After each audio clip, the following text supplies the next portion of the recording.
Senhor, amém. Meus irmãos, hoje é o culto de ensino, porém nós vamos estar aprendendo sobre a nossa lição da Escola Bíblica Dominical, que nós não tivemos aula durante esse final de semana, devido aos eventos que teve na nossa sede. Foi ali a festa do Círculo de Oração do campo de Juara, né? As irmãs estavam em festa. Por causa disso, nós não tivemos trabalho. Passamos uma semana aqui.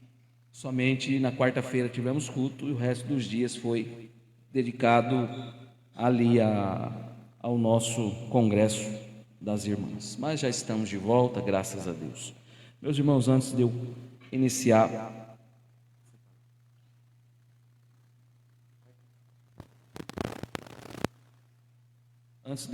o culto, eu quero de antemão comunicar à igreja que a irmã Marta, ela foi embora da cidade de Juína, tá bom?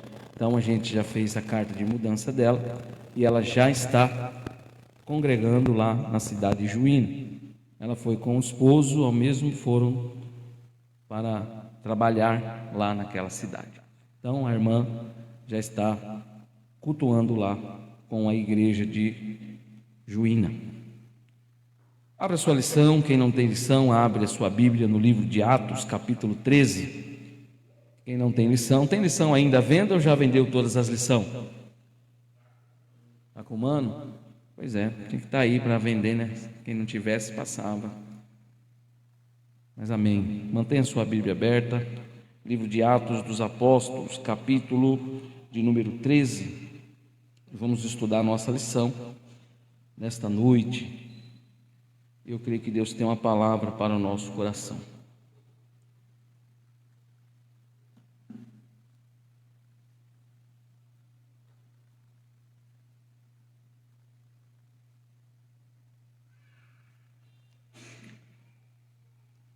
O título da nossa lição é A Porta da Fé se abre entre os gentios. A porta da fé se abre entre os gentios. A lição desse trimestre, ela é uma lição que vai falar de missões, né? Quem tem o exemplar da lição pode pegá-la e você vai ver que o título é A Igreja dos Gentios. Então, é uma lição missionária, onde nós vamos estar desenvolvendo um aprendizado sobre missões. Tivemos já a primeira lição no domingo retrasado, onde nós falamos acerca do chamado para os gentios. Falamos da vida do apóstolo Paulo, um homem chamado para pregar para os gentios. Na verdade, naquele período, a igreja só havia pregado para os judeus. Isso era bíblico, era um mandamento, que primeiro viria o evangelho para eles, para que eles pudessem aceitar o evangelho. Como nem todos aceitaram o evangelho, é como os dias de hoje. Você pode sair anunciando, pregando a palavra, muitos não vão aceitar a palavra de Deus. Também aconteceu com os nossos grandes apóstolos, homens de Deus, mas a persistência foi maior e eles conseguiram atingir um grande número de judeus, né? Tanto dentro das sinagogas como nas ruas também. Paulo pregando a palavra, ainda que sendo perseguido, apanhando, mas eles não deixaram de anunciar o evangelho do Senhor Jesus Cristo. Então, o livro de Atos registra o extraordinário avanço do evangelho desde Jerusalém até os confins da terra, cumprindo exatamente a promessa que Cristo nos deixou. Abra comigo a sua Bíblia em Atos, capítulo de número 8, capítulo de número 1 e verso de número 8. Atos capítulo 1, versículo de número 8, esse texto é o texto base para as lições, irmãos. Note bem que o Senhor Jesus, antes de subir aos céus, ele vai deixar uma promessa, e esta promessa se encontra em Atos dos Apóstolos, capítulo 1, versículo 8, que diz: mas recebereis a virtude do Espírito Santo, que há de vir sobre vós, e ser-me-eis testemunha tanto em Jerusalém como em toda a Judéia, Samaria e até os confins da terra. Então note que o Senhor Jesus ele vai dar o endereço até onde deveria ser pregado este evangelho. Então ele começa ali em Jerusalém, passa por Samaria, e de Samaria o objetivo é atingir toda a terra, até os confins da terra. Ou seja, a mensagem de Jesus Cristo vai chegar em todo o globo terra, em todo o planeta Terra se ouvirá falar de Jesus Cristo. Então, isso aí para nós é muito incisivo. Por quê? Porque é uma obrigação de cada um de nós anunciar esse evangelho, tá? Isso aí é um dever. Quando o Senhor Jesus diz lá em Marcos capítulo 16, que ele fala: ide e pregai o evangelho, ele não está dizendo para que a gente faça quando puder, ou quando der, ou se quiser. Ele está dizendo ide, ele está mandando, ele está dando uma ordem: ide e pregai o evangelho. Então, a missão do crente, irmãos, é pregar a palavra de Deus, é anunciar a palavra do Senhor. Entretanto, entre todos esses acontecimentos narrados por Lucas, que está em Atos dos Apóstolos, poucos são tão significativos quanto o episódio ocorrido em Antioquia da Psídia, capítulo 13, verso 44 ao 52, que o nosso companheiro acabou lendo para nós nessa noite. E é nesse momento da história que a gente vai encontrar a palavra de salvação, algo que vai trazer Cristo revelado na palavra de Deus. Note bem, para ir e pregar a palavra de Deus é necessário nós conhecermos as Escrituras, é necessário nós fazer uso das Escrituras, porque testemunho não salva, irmãos. Contos, histórias não salvam ninguém. O que salva, o que dá libertação é a palavra do Senhor.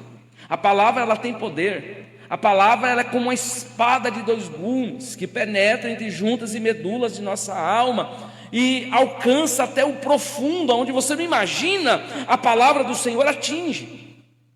Note como é necessário nós aprendermos mais sobre a palavra do Senhor. Então, e é nesse contexto que a igreja surge, uma igreja missionária, uma igreja que está revelando de forma especial acerca da salvação. Então a mensagem para a gente anunciar é uma mensagem breve, é uma mensagem rápida, não precisa prolongar. A mensagem que o crente deve saber anunciar é que o Senhor salva, que o Senhor cura, que o Senhor ainda liberta, que o Senhor ainda batiza com o Espírito Santo. Então muitos não têm esse aprendizado e quer pregar igual um pregador prega na igreja. Não é isso. O Senhor não nos chamou para ser pregadores de eloquência, mas o Senhor nos chama para anunciar a sua palavra com singelas e doces e belas palavras, como: tem caminhos que para o homem parecem perfeitos, e esse caminho pode levar à morte, mas eu conheço um caminho que é o Senhor Jesus. Então são coisas simples que você pode pregar e anunciar no meio da sua família, no meio da sua parentela, lá no trabalho, lá na sua escola.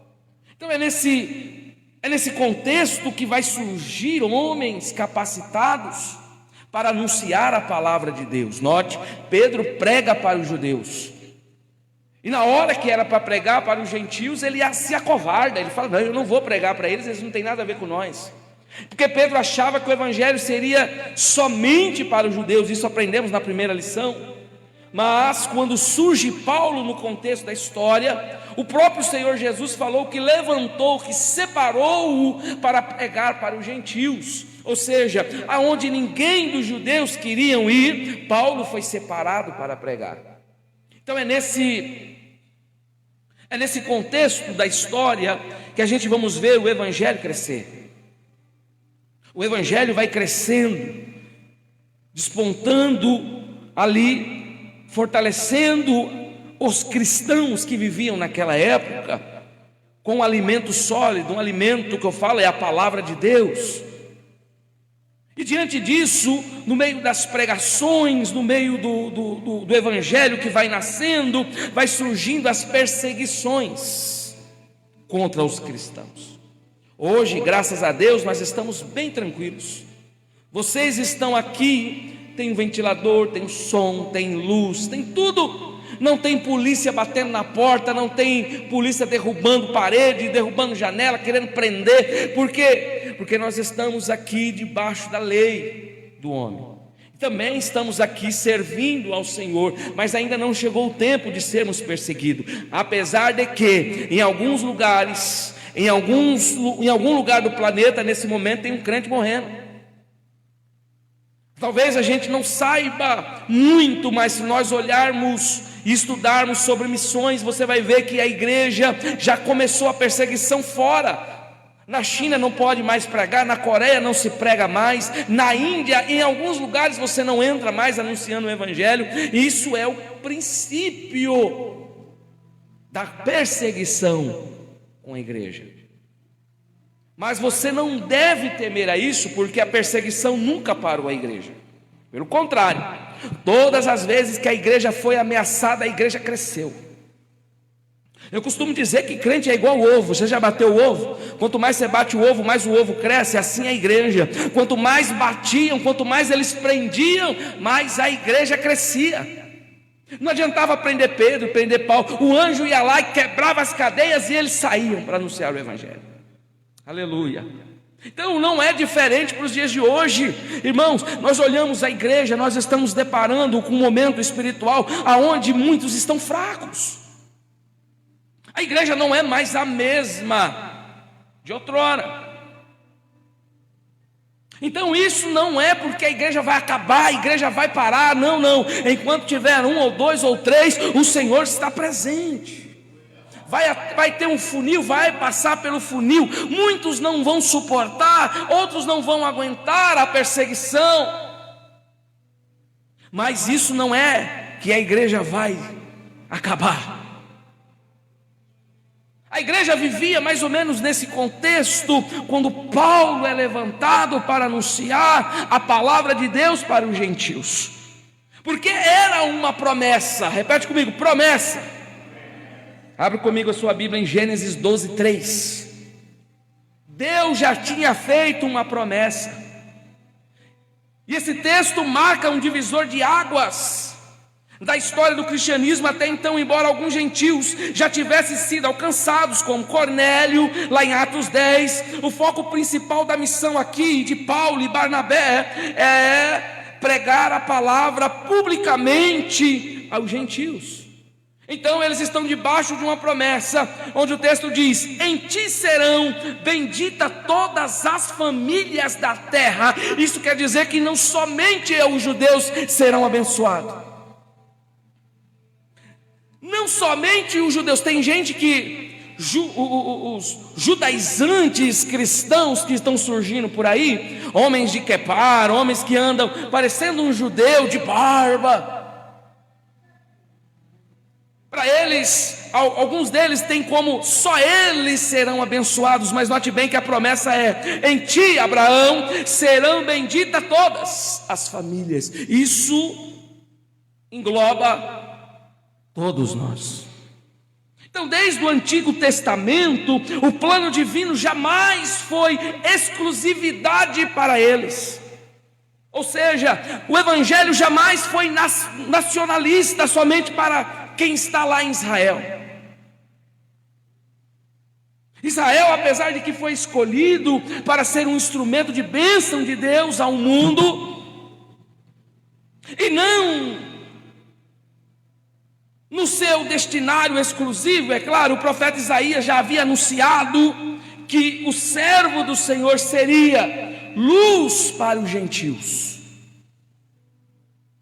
Para seres a minha salvação até a extremidade da terra. Isaías 49:6, ele está dizendo: o Messias vai ser luz para os gentios. 700 anos antes de Jesus nascer, Isaías profetizou que o Senhor seria luz para os gentios.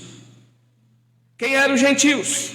Os gentios eram o povo desprovido, que não era judeu, aonde Pedro, Tiago não queria pregar para eles. Não por acaso Paulo então cita exatamente esse texto em Atos 13:47, mostrando que sua missão não era uma inovação, mas cumprimento das Escrituras. Paulo tinha respaldo. Paulo está pregando para os gentios, sabendo que Deus já havia feito uma promessa de que todos eles receberiam a luz. E nesta noite nós estamos debaixo de uma promessa: deixa a luz penetrar na sua alma, como foi cantado aqui, deixa penetrar a luz dentro de nós. E que luz é essa? Essa luz é o Senhor Jesus. É a luz que clareia a nossa vida, que clareia a nossa alma. Sabe o que está acontecendo? Eu vejo muito crente andando no escuro, sem luz, mas nós temos a luz que ainda é Jesus, luz para os gentios, para seres a minha salvação até a extremidade da terra. Ei, aonde tiver alguém, o Senhor vai lá visitar. Aonde tiver uma alma, o Senhor vai ao encontro. Basta somente nós anunciar esta palavra. E agora não tem como não dizer que não chega, irmãos. Se você pegar o seu celular e abrir ele e fazer uma live, você vai para o mundo inteiro rapidamente, em menos de segundos. Você está em todo mundo ao vivo. Então, esse é o contexto que nós vamos adentrar nesta lição. Antioquia da Psídia era a importante cidade da província em Roma, na Galácia. Era o centro político, militar, comercial. Era habitado por muitos romanos, muitos gregos, judeus e inúmeros gentios. E essa diversidade de cultura transformava a cidade em um ambiente estratégico para a propagação do Evangelho. Note que o Senhor é estrategista. Deus sabia onde estavam os gentios e como Paulo agiria para anunciar a palavra para eles. Durante a sua primeira viagem missionária, Paulo chega à cidade acompanhado de Barnabé. Note que ele não está só, tem um com ele. A obra de Deus, irmãos, não se faz sozinho, nós precisamos dos companheiros. As irmãs precisam das companheiras. A obra de Deus se faz em conjunto. Se fosse assim, Deus mandava só Paulo fazer, mas Deus chama Barnabé, vai, acompanha, porque a obra é árida, a obra é difícil, e nós precisamos de companheirismo. Então Paulo vai com o seu companheiro, acompanhado agora por Barnabé, conforme seus costumes. Entra primeiro na sinagoga judaica, Atos 13:14, onde anuncia que Jesus é o Messias prometido. Seu sermão, considerado um dos maiores discursos missionários do Novo Testamento, pois apresenta toda a história da redenção, culminando em Cristo. Note que a mensagem de Paulo não é uma mensagem para alimentar ego. A mensagem de Paulo não é uma mensagem que fala sobre emocionalismo, uma mensagem que fala da teologia da prosperidade. A mensagem que Paulo traz aqui para aquela igreja é uma mensagem cristocêntrica. A mensagem que fala de Jesus. Nos últimos dias, irmãos, que nós estamos vivendo, precisamos falar mais de Jesus para as pessoas.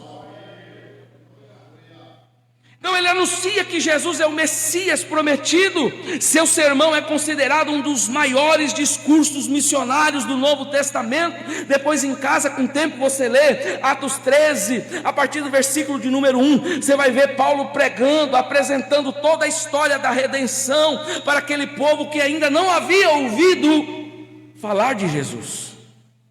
E note bem, tem crente que ainda não ouviu falar de Jesus.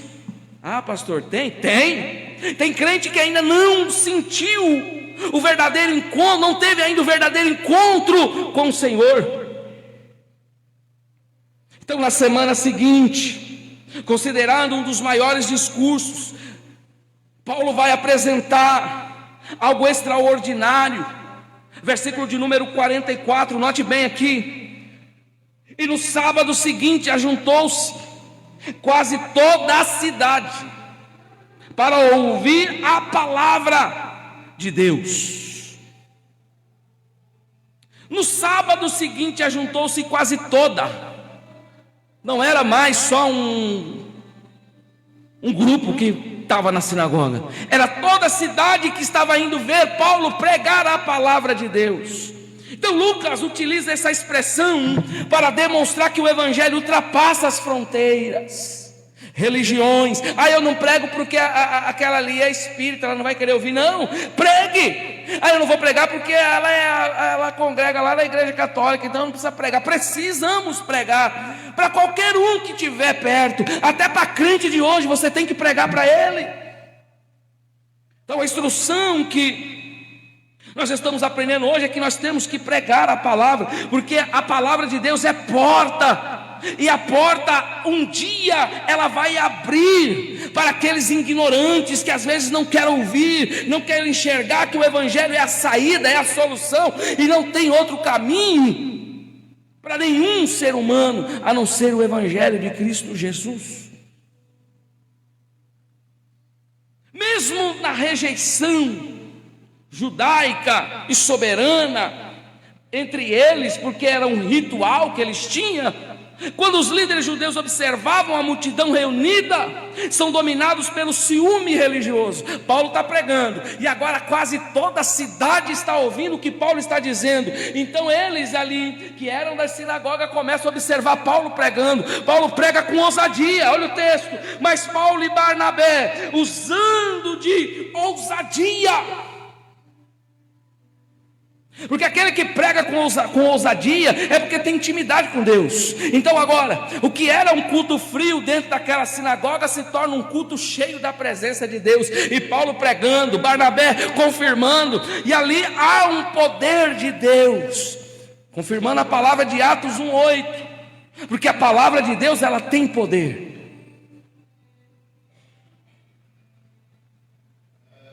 Verso 45: Então os judeus, vendo a multidão, encheram-se de inveja. Irmãos,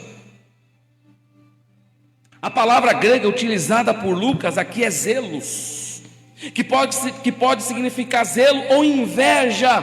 Nesse contexto refere-se a um sentimento destrutivo provocado pela perda de influência religiosa. A oposição dos judeus não era motivada pela preocupação com a verdade, mas pelo medo de perder a sua posição diante do povo. Paulo agora é uma ameaça para eles. Paulo está pregando, Paulo está cumprindo o que o Senhor Jesus ordenou, e o povo está fito olhando para Paulo. E quando Paulo faz o apelo, muitas almas são ganhas, e aqueles que estavam em volta, os judeus, começaram a invejar Paulo. Percebeu que crente é diferente quando chega no meio? Isso é notório, aonde você estiver, você vai provocar inveja, porque crente que tem o brilho, a presença de Deus, ele causa inveja no meio dos demais. Então essa reação evidencia uma realidade espiritual recorrente, a religiosidade sem arrependimento, porque tem crente que ainda não se arrependeu, então ele vem para a igreja, mas ele vem para observar, e crente observador, ele acaba sendo invejoso, porque ele olha primeiro como a pessoa está vestida, ele olha primeiro como a pessoa chegou ao culto, ele vai notar todas essas observações, para depois olhar que ali é uma alma. Ela vai observar o sapato da irmã, ela vai observar a roupa que a irmã está vindo ao culto. Isso tem até hoje no nosso meio. A irmã que canta bem, o irmão que prega bem, às vezes o que está ali está invejando, está olhando. Poderia ser, o que é inveja? É um sentimento de estar ocupando o lugar do outro. Mas note que Jesus, ele vai dar uma orientação quando a gente lê João, capítulo de número 5, 1 de João, capítulo número 5, verso 39 ao 44, o texto vai dizer assim: examinais as escrituras, porque vós cuidais de ter nelas a vida eterna, e não elas que de mim testificam, e são elas que de mim testificam. Minto, irmãos, é João 5, 39. Olha o que Jesus diz: examinais as escrituras, porque vós cuidais de ter nelas a vida eterna, e são elas que de mim testificam, e não quereis vir a mim para terdes vida. Como podeis vós crer recebendo honra uns dos outros? não buscando a honra que vem só de Deus. Ainda assim, a rejeição humana não frustra o plano divino que Deus tinha na vida de Paulo. Ele continua anunciando o Evangelho. E vem a primeira missão. Qual é a primeira missão? A missão em Chipre, a primeira porta, o envio missionário e o avanço da palavra. O mais interessante não é aqui observar a vida de Paulo, mas observar o que Paulo prega. Porque muitos hoje se tornou amante de nomes. Paulo. Mas tudo o que Paulo fez, ele refutou. Ele falou: para mim é escória. Sabe o que é escória? É lixo. Paulo nunca se cresceu, nunca se engrandeceu. Somos nós que engrandecemos a Paulo, porque Paulo foi um homem verdadeiramente usado por Deus. Mas se Paulo estivesse aqui e ele ouvisse tantas mensagens que é pregada com seu nome, os homens colocando ele num pedestal, não, eu acredito que Paulo ia refutar isso daí. Então a missão em Chipre é um dos momentos mais importantes da história da igreja primitiva. Pela primeira vez, uma equipe missionária é enviada oficialmente pela igreja local sob a direção do Espírito Santo. Quem direciona? O Espírito Santo. Para levar o evangelho além da sua região.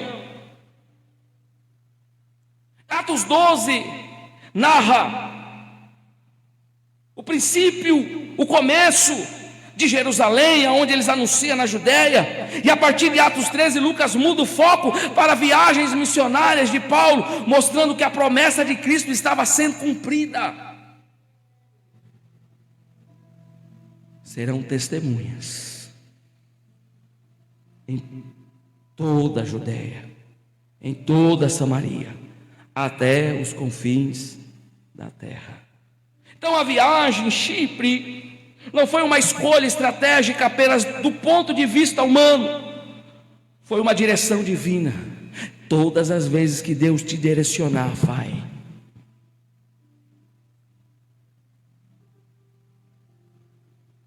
Conduzidos pelo Espírito Santo, vamos para a lição.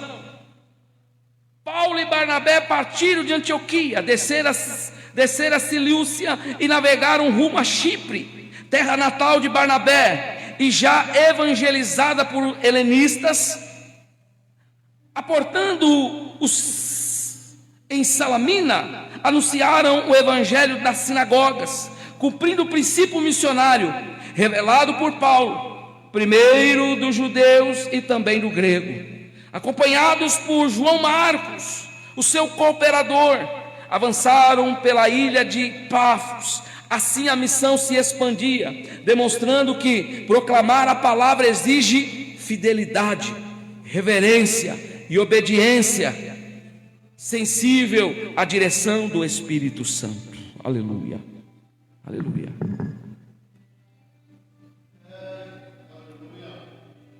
Então tem uma estratégia missionária registrada aqui. Quando eu leio Atos 13:5, que eles chegando em Salamina anunciavam que a palavra de Deus dentro das sinagogas, ou seja, eles não tinham medo de anunciar a palavra do Senhor. Paulo sempre iniciava a sua missão pelas sinagogas, e essa estratégia tinha razão importante. Os judeus já conheciam as Escrituras, então eles poderiam argumentar e aprofundar com os judeus.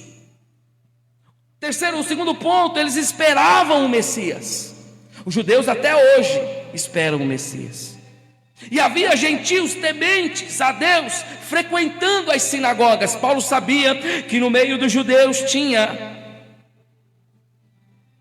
aqueles que precisavam ouvir a verdadeira palavra de Deus. Assim como nós, irmãos, nos dias em que nós vivemos, lá no seu trabalho tem alguém querendo ouvir a verdade, tem alguém precisando ouvir a verdade, mas nós somos tão egoístas que nós pegamos esse evangelho tão bom que Deus nos deu, colocamos dentro da caixinha e queremos guardar e só abrir no sábado, só abrir no domingo, ou talvez abrir só na Santa Ceia, porque tem crente que é só da ceia. Não vem no culto de ensino, não vem na escola dominical. Então ele só abre a caixinha na Santa Ceia. Mas na verdade o Senhor está dizendo: é necessário abrir todos os dias. Ei, fique, mas não deixe de pregar a palavra de Deus. Então assim o Evangelho encontrava um terreno preparado para o anúncio de Cristo. Mas veio os confrontos, confronto com as trevas e a vitória do Evangelho. Paulo começa a pregar junto com seu companheiro Barnabé, mas Satanás é contra a palavra. Satanás vai contra o ministério missionário. E o comentarista diz aqui, em Pafos, os missionários enfrentaram Bar-Jesus, também chamado Elimas, um mágico e um falso profeta. Ele resistia à pregação, tentando impedir que o procônsul Sérgio Paulo, homem prudente, ouvisse a palavra de Deus. Cheio do Espírito Santo, Paulo repreendeu com autoridade, declarando o juízo divino. A cegueira que atingiu confirmou o poder, declarando o juízo divino. Então a cegueira que o atingiu conformou o poder do Evangelho e levou Sérgio Paulo a crer, maravilhado com a doutrina do Senhor. Aonde a luz resplandece, as trevas recuam. Então, irmãos, quando eles começam a anunciar a palavra de Deus, o primeiro a se levantar é o adversário. É por isso que esse ministério da evangelização, da missão, é o mais difícil que tem, irmãos. Porque a partir do momento que você coloca no coração que vai fazer, o inimigo se levanta. Então quando eles chegam em Pafos, uma ilha ali próximo de Chipre, Paulo e Barnabé encontram um cenário que evidencia a realidade da batalha espiritual, presente na expressão do reino de Deus. Até isso hoje acontece. Aonde nós fomos levar a palavra de Deus, o inimigo vai tentar atrapalhar. Havia um homem chamado ali de Bar-Jesus, que quer dizer um mágico. O termo utilizado para descrever uma pessoa envolvida com astrologia, envolvida com ocultismo, adivinhação. Tem gente que gosta dessas coisas, práticas de esotéricas. Tem gente que liga o rádio para saber o que vai falar sobre o signo. Tem crente que ouve essas coisas, aí está lá o radialista fala: olha, você que é do signo de touro, a sua cor do dia é vermelho. Aí ele corre lá no guarda-roupa e vai colocar uma camisa vermelha, porque isso aí é meu dia, então eu vou ter que pôr o vermelho.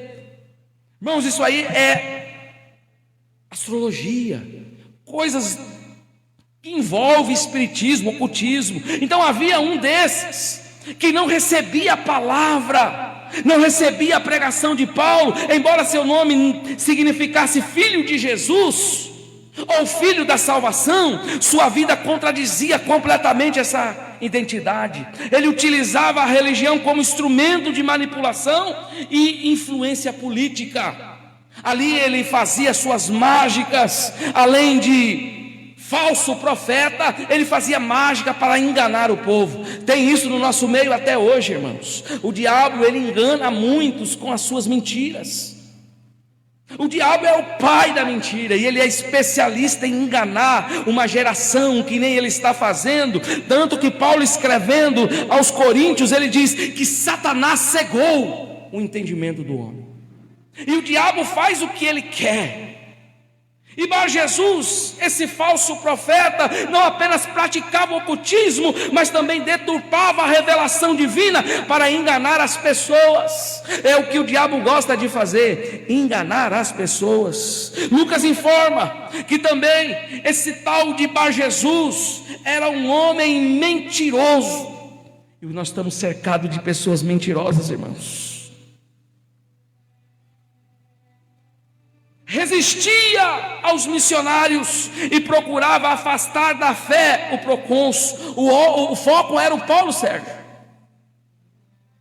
O procônsul era o chefe, mas Deus tinha um plano, um projeto. Então Deus envia primeiro a fé para o coração daquele homem. Depois Deus envia os homens para anunciar a palavra para ele. Então o verbo grego utilizado para resistência aqui significa colocar-se deliberadamente contra.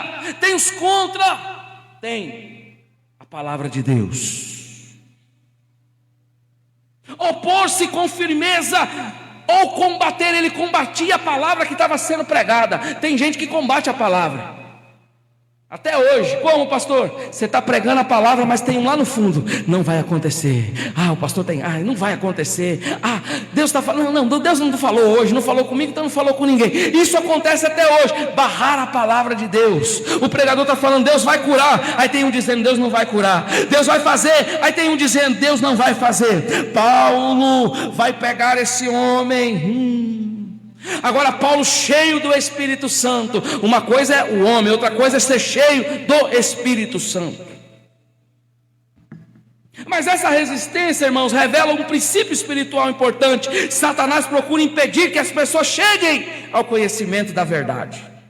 O apóstolo Paulo mais tarde escreveria: o Deus desse século cegou o entendimento dos incrédulos, para que não lhe resplandeça a luz do evangelho da glória de Cristo. 2 Coríntios 4:4. Mas a batalha travada no reino espiritual, aonde ganha somente aqueles que têm fé em Cristo Jesus. Aleluia. Então a mensagem, quando é direcionada, é pregada, não tem capeta, não tem Satanás que para a palavra de Deus. Aleluia, aleluia. Então, confiando no poder transformador do evangelho, o confronto de Pafos revela que o evangelho rompe barreiras sociais e espirituais. Paulo, cheio do Espírito Santo, confronta Elimas e testemunha a conversão de Sérgio Paulo, mostrando que a palavra transforma a mente, coração e vida. Oh, glória a Jesus. Oh, glória a Jesus. Após a intensa imposição ou oposição promovida por Elimas, o mágico, a narrativa de Lucas alcança o seu ponto culminante ao revelar que nesse obstáculo pode impedir o avanço da palavra de Deus. O mesmo Espírito Santo que enviou Paulo e Barnabé, e a missão agora capacita os apóstolos a enfrentar as forças das trevas. Quer fazer missão? Quer ir pregar a palavra de Deus? Você vai enfrentar no reino espiritual. E se você não tiver alicerçado e não for cheio do Espírito Santo, você não vence. Então, nesse episódio, irmãos, ensina que a verdadeira força da missão não está na eloquência do pregador, nos recursos da igreja ou na capacidade humana, mas no evangelho, que é poder de Deus para a salvação de todo aquele que crê. Atos 13:9. Todavia Saulo, também chamado Paulo, cheio do Espírito Santo, fixando nele os olhos. Isso chama autoridade. Tem crente que, se alguém endemoniar e chamar ele para expulsar ele, é o primeiro a correr. Os crentes de hoje não tem coragem de enfrentar o capeta, não. Essa é a verdade, mas fala para ele: tem um capeta ali, vamos lá expulsar ele. Não vou não.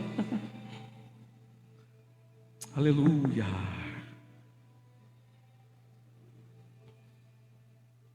Detalhe importante, irmãos: Paulo estava cheio, note bem, cheio do Espírito Santo. A autoridade do apóstolo não procedia da sua formação aos pés de Gamaliel, nem da sua inteligência ou experiência, mas da capacitação divina que ele tinha para enfrentar os demônios. Não por força nem poder, mas pelo meu Espírito, diz o Senhor dos Exércitos. Irmãos, nós estamos vivendo dias da urgência da presença do Espírito Santo em nossas vidas. Nós não podemos fugir desse evangelho, ainda que, irmãos, uma vez que Deus nos fez uma promessa, tem uma promessa sobre nós, tem uma promessa sobre a igreja. Qual é a promessa que Ele deixou para a igreja? Que todos nós um dia estaríamos com Ele. Essa é a maior promessa que um crente pode receber, a sua salvação. Agora, o crente que tem dúvidas sobre a sua salvação, ele deve ficar preocupado. Crente que perdeu compromissos com Deus, se preocupe, irmão. Nesses últimos dias nós temos que se preocupar com a presença do Espírito Santo. É Ele que nos testifica, é Ele que nos dá fortalecimento. O Evangelho convence, transforma. O clímax da narrativa do versículo 12, note: então o procônsul, vendo o que havia acontecido, creu, maravilhado com a doutrina do Senhor. Sérgio Paulo ficou impressionado com o milagre, e ele destaca que o procônsul ficou admirado com a doutrina do Senhor, com o ensinamento da palavra. Aqui o homem não estava no culto de milagre, não estava no culto da prosperidade, ele estava no culto de doutrina, onde Paulo estava ensinando, expulsando o demônio, falando de Jesus. Esse homem veio. Cadê as almas, irmãos?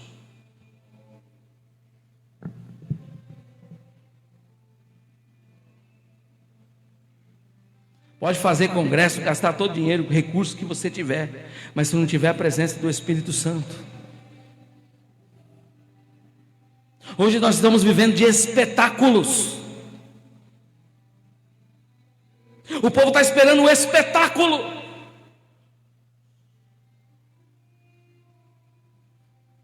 Cadê as almas, irmãos?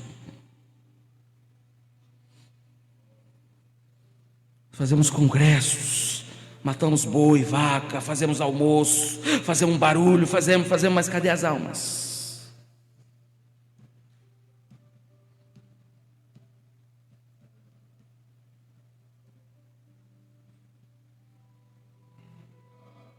Aleluia.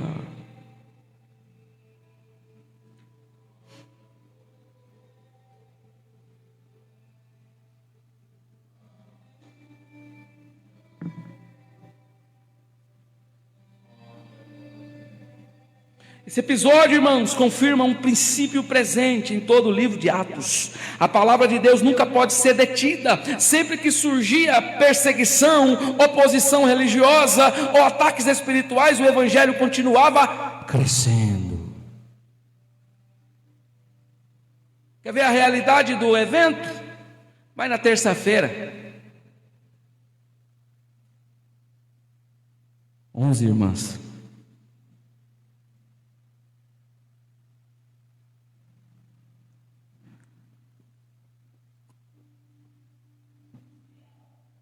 Ah, bonito, né? Sexta, sábado. Como o nosso presidente falou ontem, a realidade está aqui. E ele mesmo contou 11 irmãs.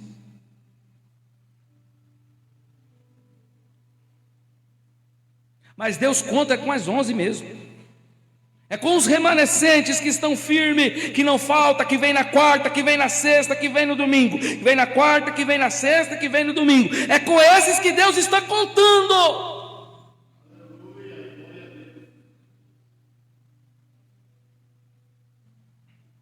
Então a palavra de Deus crescia, Atos 6:7, a palavra do Senhor crescia e se multiplicava. Assim a palavra do Senhor crescia poderosamente e prevalecia. Aqui eu estou falando de palavra, não estou falando se vem de lá, se vem de cá, se vem. Não, era a palavra que era pregada. O poder da igreja não está em sua estrutura, irmãos, mas na fidelidade ao Evangelho e na atuação do Espírito Santo. O que está faltando? A presença do Espírito Santo. Quando a palavra é anunciada com ousadia e dependência de Deus, vidas são transformadas, fortalezas espirituais são derrubadas e o reino de Cristo avança. Precisamos crescer. Precisamos crescer. Então a missão em Antioquia, da Psídia, e o evangelho que ilumina, É o segundo ponto dessa lição. A exposição apostólica que revela Cristo nas Escrituras. Note agora que nós vamos mudar o contexto. Nós estamos vendo Paulo agindo, pregando a sua palavra, expulsando o demônio, ganhando alma para Jesus, mas porém ele estava respaldado na palavra de Deus. Levantando-se na sinagoga, Paulo dirige-se a judeus e gentios temente a Deus, e percorre a história de Israel para revelar que tudo aponta para Cristo. Recorda os juízes e Saul, apresenta Jesus como descendente de Davi, afirma que João preparou o seu caminho e que a cruz cumpriu as profecias, e que a ressurreição foi confirmada por testemunhas e pelas Escrituras. Proclama a justificação pela fé e a salvação a quem crê. Seu discurso termina com um apelo solene para que os ouvintes não repitam o erro dos que rejeitam o Messias. E a repercussão é imediata. Enquanto muitos judeus se retiram, os gentios rogam que Paulo retorne no sábado seguinte, e assim quase toda a cidade se reúne para ouvir a palavra, revelando uma abertura extraordinária ao Evangelho. Aleluia.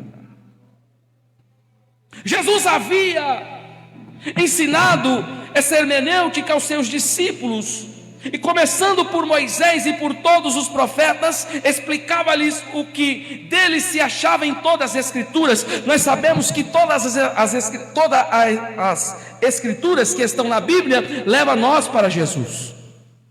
Desde o Gênesis, e pairava sobre as águas o Espírito, Jesus já estava ali.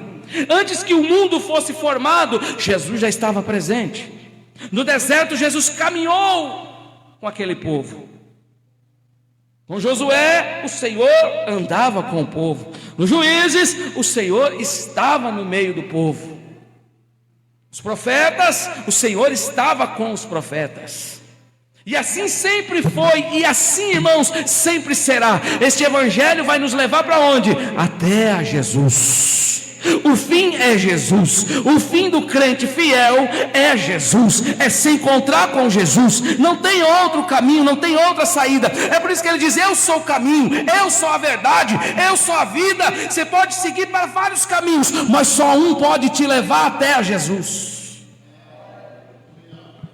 Então, a pregação apostólica não anunciava uma nova religião, mas revelava que Cristo era o centro da revelação divina. O Cristo sempre será o centro. O Cristo sempre será o centro de todas as coisas. Pode vir pregador do Japão, da Índia, de tudo quanto é lugar, mas Jesus ainda é o centro de todas as coisas. Quando nós perdemos o foco em Jesus, nós pode perder a salvação. E quando o foco for Jesus, vai bem, porque Ele é a luz. Enquanto eu estiver olhando para a luz, vai acontecer. Alguma coisa tem que acontecer. Oh, glória a Deus. Olha a estrutura do sermão. Paulo vai pregar um sermão, e esse sermão pode ser dividido em 4 grandes partes. Deus conduziu a história de Israel.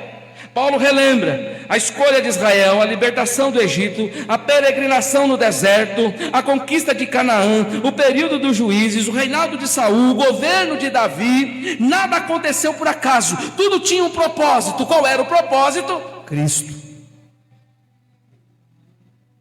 Ao mencionar Davi, Paulo faz ligação entre a promessa messiânica e Jesus. Note Atos 13, 23. Na descendência deste, conforme a promessa, trouxe Deus a Israel o Salvador, que é Jesus.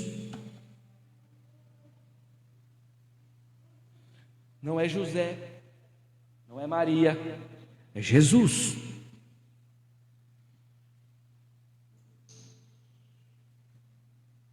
Então Jesus é o Messias prometido. Atos 13, 26 ao 37, Paulo demonstra que Jesus foi rejeitado. Olha só o contexto da pregação aos pregadores aí.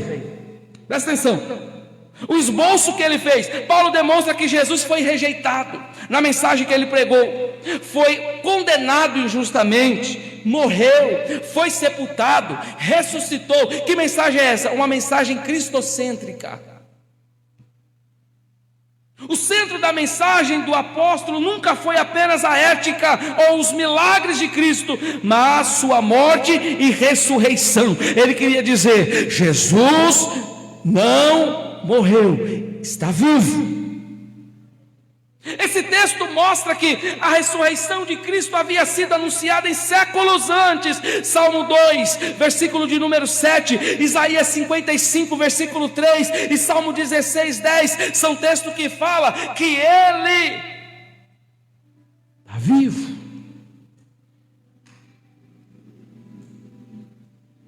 Nós nunca podemos pregar, irmão, Jesus como se Jesus tivesse ido e não voltou mais. A nossa mensagem deve ser eficaz. O Senhor está no nosso meio, o Senhor está na minha casa, o Senhor se faz presente todos os dias da minha vida. O Evangelho oferece o perdão e a justificação. Aqui encontramos também um dos pontos mais altos do sermão de Paulo, do capítulo 13. Ele diz: seja vós, pois, notório, homens, irmãos, que por este se vos anuncia a remissão dos pecados, e de tudo que pela lei de Moisés não pudeste ser justificado por ele, é justificado todo aquele que crê. Ou seja, nós temos que crer no nosso Senhor e Salvador Jesus Cristo. Note, irmãos, muitas das vezes nós professamos Jesus, mas deixamos de crer. Muitas vezes nós falamos de Jesus, mas na hora que é para acontecer um milagre, nós deixamos de crer em Jesus, ficamos duvidosos. É nesse contexto, irmãos, que nós temos que pregar e acreditar que o Senhor pode fazer algo por nós. Paulo tinha autoridade de falar de Jesus, porque Cristo realizou aquilo que o sistema sacrificial jamais poderia contemplar ou completar. Jesus morreu em nome do povo. Quem são esse povo? Eu, você. Estamos aprendendo sobre os hebreus, sobre a carta aos hebreus, coisas que o sacerdote não podia fazer, Jesus fez por nós. A justificação pela fé é o artigo pelo qual a igreja permanece de pé. Vou repetir, por que a igreja, irmãos, quantos anos tem a igreja Assembleia de Deus? Quem sabe responder? Quantos anos tem a igreja Assembleia de Deus? Algumas das irmãs sabem?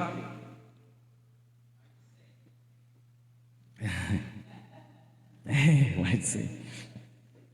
Mais de 100. Vamos deixar no mais de 100. Mas deve ser 120 anos a nossa igreja.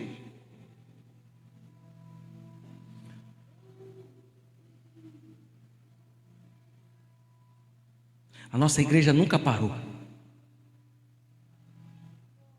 Eu vou falar uma coisa para vocês. Se nós resolver parar, Deus vai pegar lá fora e vai trazer para pôr no nosso lugar. Quem tem mais tempo de crente aqui? Miguel. Você já viu essa igreja com várias performances? Ela cheia, momento de vazio, momento, não já? E a igreja parou? Isso quer dizer que a igreja não vai parar por causa de mim, não vai parar por causa de nenhum de nós. A justificação pela fé é o artigo pelo qual a igreja permanece de pé e nunca vai cair. A igreja não vai parar. A perseguição não para a igreja.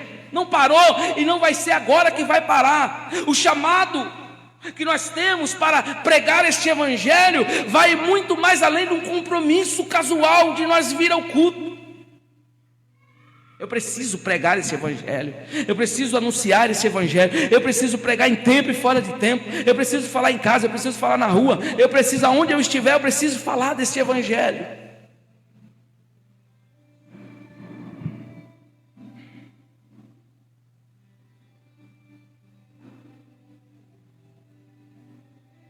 Jesus havia advertido, João 5,44, eu vou repetir: como podeis vós crer, recebendo honra uns dos outros?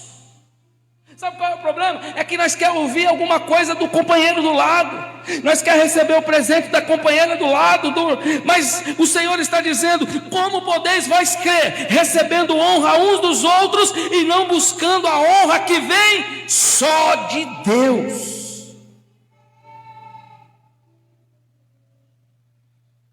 Então, diante disso, a rejeição dos judeus e a tristeza de Paulo diante da incredulidade, Paulo pregou uma palavra cristocêntrica, mas nem todos receberam, fecharam o coração para aquela palavra.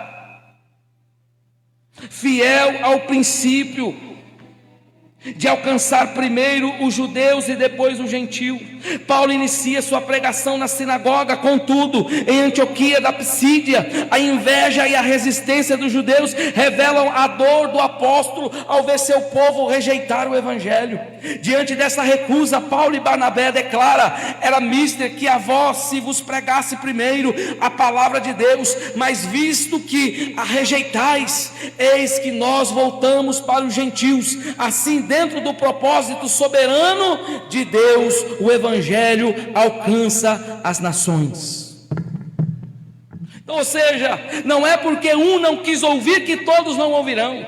Não é porque você pregou para o primeiro e o primeiro te rejeitou que os demais vão te rejeitar. A rejeição é o passo maior para nós continuarmos pregando a palavra de Deus. Nós estávamos ali no farol entregando panfleto. De repente a gente vai entregar para alguém, a pessoa levanta o vidro. O outro ligou o carro, parecia que ia jogar o carro em cima de mim. Até comentei com o Marielle, estava comigo. Falei, o homem quase jogou o carro em cima de mim. Não é por causa disso que eu vou parar, irmãos. Pelo contrário, aí é que eu vou continuar evangelizando e falando que Jesus cura, falando que Jesus salva, que Jesus batiza ainda com o Espírito Santo. Ei, aleluia. Tivemos mais de 2 anos no campo missionário, irmãos. Eu vou falar um negócio para vocês, não é fácil não. Um dia eu e a minha esposa voltando de uma visita, ela estava grávida no começo da gravidez desse aqui. E o diabo manifestou numa mulher lá. Manda chamar um, manda chamar outro, manda chamar um. E bem na hora nós estava passando. Eu me lembro até hoje, o diabo virou para minha esposa e falou assim: olha, eu tenho vontade de abrir um buraco e jogar vocês lá dentro. Você quer perturbar o inimigo? É você começar a fazer missão. Você quer perturbar o diabo? É você começar a pregar a palavra de Deus. Eu me lembro até hoje que a minha esposa tomou uma coragem e falou assim: eu te repreendo, Satanás. Mandaram chamar o pastor do ministério A, do ministério B, e não veio ninguém. Foi eu e Marielle lutando com aquele demônio no meio da rua e todo mundo assistindo, mas não vinha um ajudar. Na rua tinha presbítero, na rua tinha diácono, na rua tinha um monte de obreiro, tudo lá no portão olhando para ver quem. Aleluia. A porta da fé é aberta para os gentios pela graça de Deus. Ao rejeitarem a mensagem, muitos judeus se tornaram indignos da vida eterna, não por um decreto arbitrário, mas pela resistência voluntária ao evangelho. Assim Paulo volta-se aos gentios que recebem a palavra com alegria e fé sincera. Cumpre-se então o propósito divino, anunciando em Isaías: Israel seria luz para as nações, e de Israel viria o Cristo, a luz para a revelação aos gentios. E o texto afirma que creram todos quanto estavam ordenados para a vida eterna. A melhor compreensão, conforme a Bíblia do estudo pentecostal, é: todos os que estavam dispostos para a vida eterna. Porque tem uns que não estão dispostos a receber a vida eterna. Aqui Paulo está pregando, e quem está recebendo está abrindo o coração, colocando o coração disponível para a mensagem do Senhor. É assim, irmãos, se nós abrir o nosso coração para a palavra de Deus, o Senhor há de revelar a sua palavra. Muitos não querem mais ter experiências com o Senhor. Isso aqui está alto, né? Devido ao quê? Devido à falta de fé. O que é experiências com Deus? É ser batizado com o Espírito Santo. Antigamente se buscava pelo batismo. Você via jovens vindo orar, você via as irmãs vindo orar em busca de falar em línguas estranhas. Hoje já não tem mais isso. Hoje é difícil você encontrar alguém que queira receber alguma coisa da parte do Senhor. Mas a porta da fé está aberta. Olha o texto, olha o título da lição: a porta está aberta. Se você quiser receber, você vai receber. É só você colocar um propósito no seu coração. Mas o que acontece hoje? É como está no texto, por causa da obediência. Paulo pregava e as pessoas ouviam. Mas hoje, por causa da rebeldia, muitos não estão alcançando. Muitos não estão alcançando a revelação de Deus. Então, diante disso, o nosso comentarista continua dizendo: ainda hoje o Senhor abre porta onde menos esperamos. A missão avança quando a igreja responde com fé, discernimento e obediência. É algo que ninguém mais quer, é obedecer. E Deus testa nós nas simples coisas, irmãos. É simples a maneira de Deus nos provar se somos verdadeiramente obedientes. Se nós conseguirmos obedecer as coisas da terra, nós seremos obedientes nas coisas dos céus. Se Deus está nos orientando a fazer da seguinte forma, o meu dever é obedecer. Porque é melhor eu obedecer do que eu sacrificar. E é nas pequenas coisas que Deus vai nos provar a nossa obediência. Oh glória!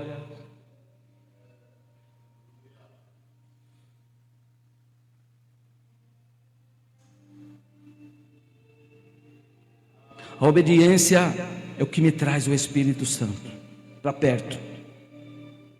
E olha que Deus prova, irmãos. Não vá por aqui, vai por aqui. Aí o teimoso quer fazer do jeito dele, vai por lá. E tem gente que é assim: eu faço do meu jeito, e é do meu jeito e ponto final. E Deus está só observando. É do seu jeito? Então vai. Aleluia.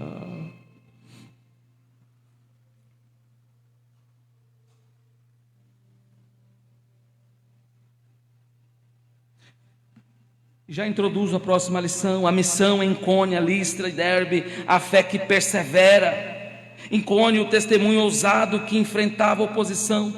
Em Icônio, Paulo e Barnabé entraram na sinagoga, anunciaram o evangelho com tal convicção que muitos judeus e gregos creram. O Senhor confirmava a palavra com sinais, prodígios, dando testemunho da graça que operava por meio deles. Entretanto, a cidade dividiu-se e uma conspiração surgiu para apedrejá-los. Olha aqui de novo: obedientes à direção do Espírito Santo, os missionários retiraram-se para Listra, não por medo, mas por prudência, preservando-o para continuar a missão. Onde a palavra frutifica, a oposição também se levanta, mas o avanço do evangelho não pode ser detido. Então o segredo do crescimento estava na obediência. Se Deus mandar ficar, fica. Se Deus mandar fazer, faça. Tem gente que quer fazer as suas próprias regras. Antes de nós chegar, irmão, já tinha gente aqui. Antes de eu chegar aqui, já tinha um pastor que orou. Então o nosso dever é continuar obedecendo. Aleluia. E finalizo, irmão, já vai dar o horário. Listra, milagres, confusão religiosa e sofrimento por Cristo. Em Listra, Paulo cura um homem aleijado de nascimento, o que leva a multidão confundida a tentar adorá-lo como deuses. Paulo e Barnabé rejeitam a idolatria e anunciavam a Deus vivo, Criador de todas as coisas. Porém, judeus vindo de Antioquia e Icônio incitaram o povo contra eles e Paulo, e apedrejaram, e deixando como morto. Paulo prega de uma maneira extraordinária, e ali ele cura um paralítico. E Paulo agora, ao ver que estava sendo adorado como um Deus, quando ele sai para fora, ele encontra as pessoas fazendo sacrifício Eles estavam trazendo bois para matar e sacrificar. Paulo e Barnabé rasgam suas vestes, não aceitando aquela idolatria, diferente dos dias de hoje. Se nós for ver, tem pregador aí que só tem status, só quer ter nome. Quanto mais o nome dele for enriquecido, ou tiver mais like, para ele é melhor. Paulo não, quando ele vê que o povo está idolatrando, chamando ele de Deus, confundindo ele como um Deus, Paulo rasga suas vestes e não aceita. Porque, irmãos, aqui em primeiro lugar é Cristo. Cristo tem que estar em primeiro lugar na igreja, na sua casa, na sua família. É Cristo. É o primeiro mandamento: amarás o teu Deus acima de todas. É todas as coisas, para depois vir as demais coisas. E ele diz: e as demais coisas vos serão acrescentadas. Esse é o princípio da obediência do homem. Paulo, escrevendo aos Romanos, ele diz que não vivo mais eu, mas que Cristo vive em mim. Será que nós temos coragem de dizer isso, irmãos? Que não viva mais eu, mas que Cristo possa. Quando você fala isso, você está renunciando, você está vivendo o que está lá em João. Renuncie, pois, o homem a si mesmo, assim toma a sua cruz e siga-me. Deus não divide a nossa adoração com nada. Eu já finalizo, irmãos. Deus não divide a sua adoração com ninguém. Primeiro a Ele, a honra é dele, tudo é para Ele. Até tudo aquilo que nós fazemos é para Ele. Tudo que você tem é dele. Por isso que nós não devemos deixar isso na caixinha, irmãos. Nós precisamos dizer que Ele ainda é o Senhor que salva, que liberta, que cura. Ah, pastor, mas eu estou desanimada, pastor. É porque você deixou de olhar para a cruz. Ah, pastor, estou querendo parar no meio do caminho, porque você deixou de olhar para a cruz, aí começou a olhar para baixo. Enquanto você estiver olhando para baixo, você vai desanimar, você vai parar, você vai desistir. Mas quando você voltar os seus olhos para Jesus, você vai continuar dizendo: eu vou com Ele, eu estou com Ele, é Ele em primeiro lugar, primeiro Ele, depois Ele, sempre será Ele. Aleluia. Aleluia. E concluo. E quando nos ensina que a fidelidade ao Evangelho sempre encontrará resistência. Vão tentar parar você no meio do caminho, vão tentar te desanimar, mas jamais ficará sem o cuidado de Deus. Enquanto alguns endureciam o coração, muitos outros criam na mensagem da graça. A oposição não conseguiu impedir o avanço da palavra, apenas impulsionou a missão para novas cidades. Ou seja, a missão não vai parar. Deus está contando conosco nesses últimos dias para anunciar a sua palavra. Pregue a palavra, irmãos, continue. Ah, pastor, mas eu não sei pregar. Mas você sabe dizer que Jesus é bom, você sabe dizer o que Jesus fez na tua vida. Continue falando de Jesus. Aleluia. Domingo que vem, irmãos, nós vamos estudar a lição de número 3, a graça que alcança todas as nações. Convido toda a igreja para estarmos juntos domingo a partir das 8 da manhã, junto com os nossos companheiros. E vem, irmãos, porque está sendo uma bênção a escola dominical. Só não vem, só perde quem não vem, mas quem vem só ganha. Amém, irmãos? Glória a Deus. Os trabalhos seguem normais. Sexta-feira nós temos nosso culto da vitória.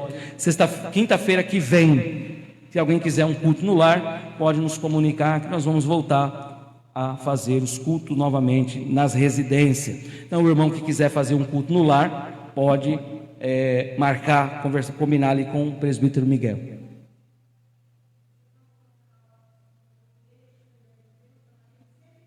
$115 anos. Pronto. Amém. Obrigado, mamãe. Aleluia. Glória a Deus. Miguel tem um aviso para passar para a igreja.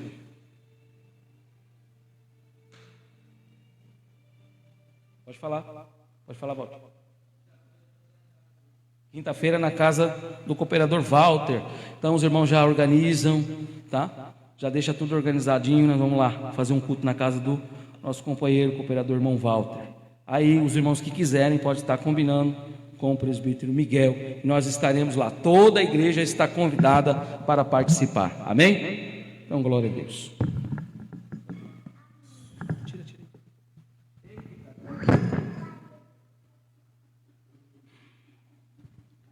Glória a Deus. Só da igreja com a paz do Senhor mais uma vez.